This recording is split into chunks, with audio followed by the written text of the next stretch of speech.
Hello good morning दोस्तों। जैसा कि मैंने आप लोगों को बताया था कि आपका फिजिक्स का क्लास जो है सुबह में 9 बजे डेली चलेगा, तो आपका क्लास सुबह में 9 बजे रोज़ ही चलेगा, ठीक है। पिछले क्लास में कल हम लोगों ने पढ़ा था वैद्युत द्विध्रुव के निरक्षीय स्थिति में वैद्युत क्षेत्र तथा वैद्युत द्विध्रुव के कारण किसी भी बिंदु पर वैद्युत क्षेत्र की तीव्रता ज्ञात करना, ठीक है।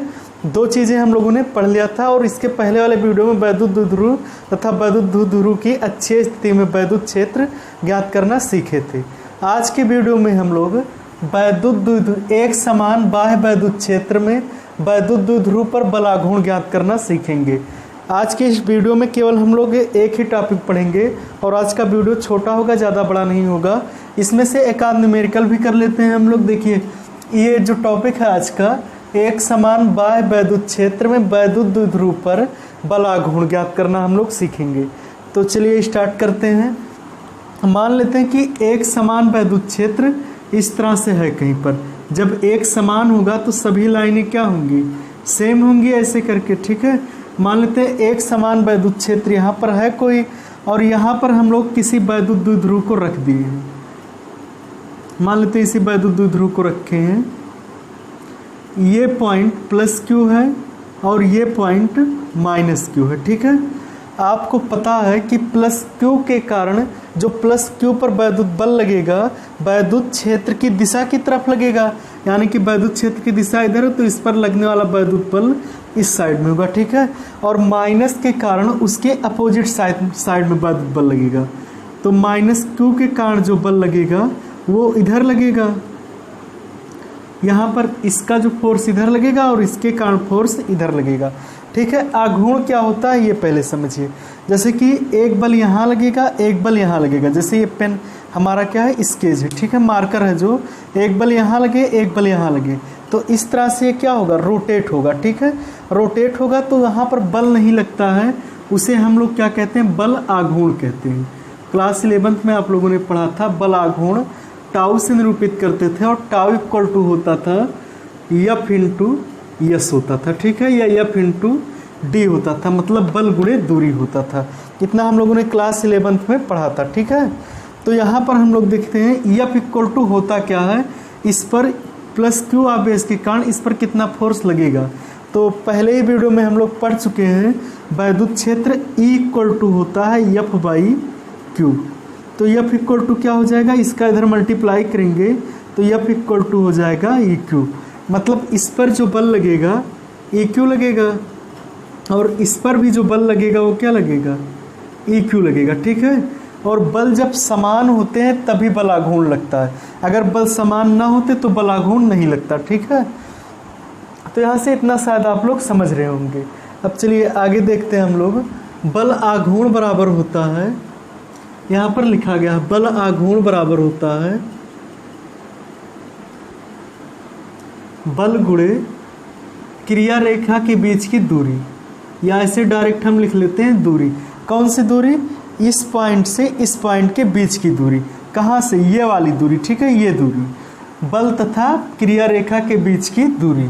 अब बल आघूर्ण को हम लोग टाउ से लिखते हैं, टाउ इक्वल टू एफ, और दूरी को हम लोग इस दूरी को कितना लिख सकते हैं, देखिए अगर ये एंगल कितना है, थीटा है, तो ये एंगल कितना होगा, अगर एक लाइन ऐसे हम खींच लेते हैं अपने मन से तो ये भी क्या होगा, थीटा होगा। इसको हम मान लेते हैं ये ओ है, ये ए है और ये क्या है, बी है, ठीक है। इसे मान लेते हैं ए बी एक वैद्युत द्विध्रुव था और ये पॉइंट ओ है। इसके बाद में आप लिख सकते हैं कि ये दूरी वैद्युत द्विध्रुव की दूरी कितनी होती है, 2l होती है। इसे मिटा देते हैं, ठीक है। आप लिख सकते हैं ओ ए को, ओ ए का मान हमें पता करना है, तो देखिए लिखते हैं हम लोग साइन थीटा इक्वल टू लंब बटे कर्ण। तो लंब कितना दिया है, ओ ए बटे कर्ण दिया है 2l, या ओ ए इक्वल टू हम लिख सकते हैं 2l साइन थीटा। मतलब इस ओ ए की जगह पर क्या लिख सकते हैं, 2l साइन थीटा। दूरी वही है तो दूरी की जगह पर हम लिख सकते हैं 2l साइन थीटा, या टाउ इक्वल टू लिख सकते हैं एफ की जगह पर हम क्या लिख सकते हैं, E Q into 2l sine theta, या फिर टाउ इक्वल टू हो जाएगा ई इंटू, इसका अगर इसमें मल्टीप्लाई करते हैं तो 2ql साइन थीटा, या टाउ इक्वल टू हो जाएगा E इंटू, आपको पता है कि वैद्युत द्विध्रुव P इक्वल टू होता है 2QL, तो इस P की जगह 2QL की जगह पर हम P लिख सकते हैं, तो यहाँ लिखेंगे P साइन थीटा, यानी कि टाउ इक्वल टू हो जाएगा, इसे आगे पीछे करके PE साइन थीटा। ठीक है, एक ये हो सकता है, और वेक्टर फॉर्म में अगर लिखना चाहते हैं तो tau equal to vector P into vector E, sine इसलिए डॉट E लिखते हैं। ठीक है, तो ये दोनों रूप हो सकता है आपका। एक बार फिर से आप लोग इस टॉपिक को समझ लीजिए। देखिए, मान लीजिए सबसे पहले आप लिखेंगे क्या, लिखेंगे माना एक समान वैद्युत क्षेत्र में कोई वैद्युत द्विध्रुव AB रखा गया है, और उस पर एक मतलब प्लस Q के कारण वैद्युत क्षेत्र की दिशा में बल लगता है, तथा माइनस Q के कारण वैद्युत क्षेत्र की विपरीत दिशा में बल लगता है, जिसके कारण उस पर एक वैद्युत क्षेत्र उत्पन्न हो जाता है। ठीक है, वैद्युत बल आघूर्ण उत्पन्न हो जाता है, इतना लिख सकते हैं। इसके बाद आपको लिखना है बल आघूर्ण इक्वल टू बल गुणे दूरी, और बल हमारा कितना लग रहा है, F इक्वल टू EQ लग रहा है, क्योंकि E इक्वल टू Q/F होता है तो F इक्वल टू EQ हो जाएगा। E इक्वल टू F/Q होता है तो F इक्वल टू EQ हो जाएगा, इधर भी हो जाएगा। यहाँ से tau equal to F into 2L sine theta, या tau equal to UQ into 2L sine theta. यहाँ से साइन थीटा इस वाले त्रिभुज से निकालें। ठीक है, यहाँ से इसका इसमें गुणा करेंगे तो 2QL साइन थीटा, या फिर E इंटू 2QL की जगह पर हम P लिखेंगे, तो E into P sine theta, या tau equal to P sine theta, या इसे हम वेक्टर रूप में लिखेंगे तो vector tau equal to vector P into vector E हो जाएगा। ये रूप हो जाएगा हमारा। ठीक है, चलिए एक न्यूमेरिकल कर लेते हैं इसी पर हम लोग। अगर कहीं आपको दिक्कत आती है तो आप लोग कमेंट कर सकते हैं। ठीक है, हाँ एक बार इसको देख लीजिए आप लोग फिर से। दूरी हम लोग 2L साइन थीटा क्यों लिए, क्योंकि ये दूरी हमें लेना है। साइन थीटा इक्वल टू होता है लंब बटे आधार, लंब कितना दिया है OA बटे आधार दिया है 2L, और इसका इधर गुणा करेंगे तो OA बराबर 2L साइन थीटा, यानी कि ये दूरी 2L साइन थीटा हो जाएगी। तो अब आ रहा होगा समझ में। ठीक है, अगर नहीं समझ में आ रहा है कोई टॉपिक तो आप क्या कर सकते हैं कि हमारे इस व्हाट्सएप नंबर पे कनेक्ट कर सकते हैं, वहाँ पर भेज सकते हैं, या तो फिर आप वीडियो में कमेंट कर दीजिए। ठीक है, कमेंट करके आप लोग बता दीजिए कौन सी टॉपिक नहीं समझ में आ रही है। चलिए न्यूमेरिकल देखते हैं हम लोग। दिया गया है, इसे इरेज कर दें। ये फार्मूला आप लोग याद रखिएगा, tau equal to P sine theta होता है और टाउ इक्वल टू P। हाँ, थोड़ा सा न्यूमेरिकल देखने से पहले दो कंडीशन हम लोग देख लेते हैं। जब आपसे कहा जाए, ठीक है, कहा जाए आपसे कि न्यूनतम वैद्युत आघूर्ण किस बिंदु पर होता है, मतलब कितने एंगल पर होता है न्यूनतम वैद्युत आघूर्ण, तो टाउ मिनिमम इक्वल टू हो जाएगा। देखिए थीटा इक्वल टू अगर हम 0 ले लें, क्योंकि हमें पता है साइन 0 का वैल्यू सबसे कम होता है, तो P साइन 0, या टाउ मिनिमम इक्वल टू हो जाएगा P और साइन 0 का वैल्यू 0 या 0। तो जब हम थीटा इक्वल टू 0 लेंगे तो सबसे कम वैल्यू हमें मिलेगा। ठीक है, और अगर मैक्सिमम चाहिए तो थीटा इक्वल टू हमें 90 लेना चाहिए, तो टाउ मैक्स इक्वल टू हो जाएगा P साइन 90, और PE साइन 90 का वैल्यू कितना होता है 1 होता है, यानी कि PE।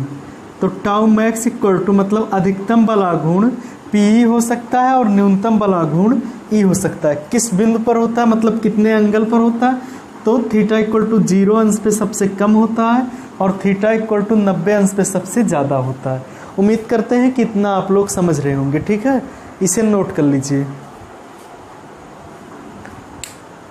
चलिए अब न्यूमेरिकल देखते हैं हम लोग।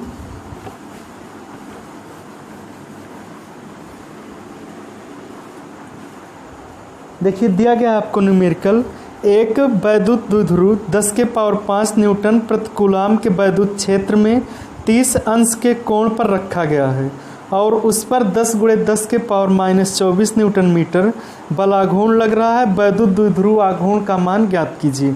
देखिए सबसे पहले न्यूमेरिकल लगाने के लिए क्या ज़रूरी है, आपको पता होना चाहिए कौन सा चीज़, मतलब कौन सी चीज़ दी गई है।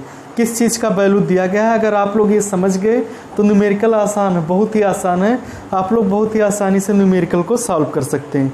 देखिए दिया गया है एक वैद्युत द्विध्रुव 10 के पावर 5 न्यूटन प्रति कूलाम के वैद्युत क्षेत्र में रखा गया है, यानी कि आपको वैद्युत क्षेत्र रखा दिया गया, ठीक है, वैद्युत क्षेत्र। और वैद्युत क्षेत्र को हम किससे डिनोट करते हैं, ई से, इक्वल टू 10 के पावर 5 न्यूटन प्रति कूलाम। आपको दिया गया कि वैद्युत क्षेत्र में 30 अंश के कोण पर रखा गया है, यानी कि थीटा इक्वल टू कितना दिया है, 30 अंश दिया गया आपको। और कहा जा रहा है कि और उस पर 10 × 10 के पावर -24 न्यूटन मीटर बलाघूर्ण लगता है। बलाघूर्ण को टाउ से डिनोट करते हैं और टाउ इक्वल टू दिया 10 × 10 के पावर -24 न्यूटन मीटर, ठीक है, बलाघूर्ण दिया गया।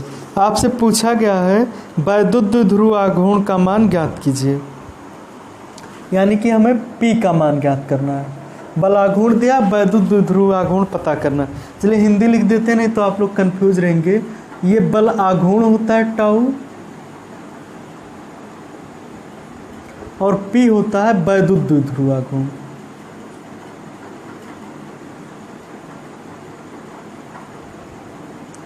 आपको P का वैल्यू फाइंड करना, ठीक है, इसे मिटा के P इक्वल टू आपको पता करना। तो देखिए आपने अभी पढ़ा है फार्मूला, टाउ इक्वल टू होता है P साइन थीटा। सबका वैल्यू रख दीजिए, टाउ की जगह पर रखेंगे आप 10 × 10 के पावर -24 बराबर, P का नहीं पता है मान, P को ऐसे रहने दीजिए, और E की जगह पर रखेंगे 10 के पावर 5, और साइन थीटा यानी कि साइन थीटा की जगह पर है 30 अंश, तो 30 रखेंगे, और ये हो जाएगा 10 × 10 के पावर -24 बराबर P × 10 के पावर 5 × साइन 30 का मान होता है 1/2। यहाँ से इसका भाग हो रहा तो इधर गुणा होगा, और इसका गुणा जब इधर करेंगे 10 × 10 के पावर -24 × 2, और ये गुणा हो रहा तो बटे में आ जाएगा, बटे 10 के पावर 5 बराबर P। देखिए यहाँ ये नीचे था तो इसका ऊपर गुणा हो जाएगा, और ऊपर है तो नीचे आ जाएगा, ठीक है, ये हो जाएगा। देखिए हम इसे सॉल्व करते हैं, 10 के पावर 1 है मान लीजिए पावर, तो अगर आधार बराबर होता तो घात क्या होते हैं, जुटते हैं। यहाँ से हो जाएगा हमारा P इक्वल टू, इसे हम लिख सकते हैं 10 के पावर 1 में से 24 जाएगा तो 10 के पावर -23 × 2 बटे 10 के पावर 5, या फिर आप लिख सकते हैं P बराबर 10 के पावर -23 × 2, सॉरी 10 के पावर -23, और ये ऊपर जाएगा तो -5 होगा × 2 होगा, या इसे लिख सकते हैं 2 × 10 के पावर 23, और 5 दोनों माइनस है इसलिए ऐड होगा 23 और 5 -28, ठीक है। तो वैद्युत द्विध्रुव आघूर्ण P जो होगा वो हमारा कितना होगा, 2 × 10 के पावर -28, और इसका मात्रक जो होता है कूलाम, हिंदी में लिख देते हैं कूलाम मीटर होता है, ठीक है। तो आप लोग मात्रक लिखना मत भूलिएगा। तो बस आज इतना ही, और अब आपका क्लास मंडे को होगा, संडे को क्लास आपके आप रहेंगे, ठीक है। वीडियो में लास्ट तक बने रहने के लिए धन्यवाद।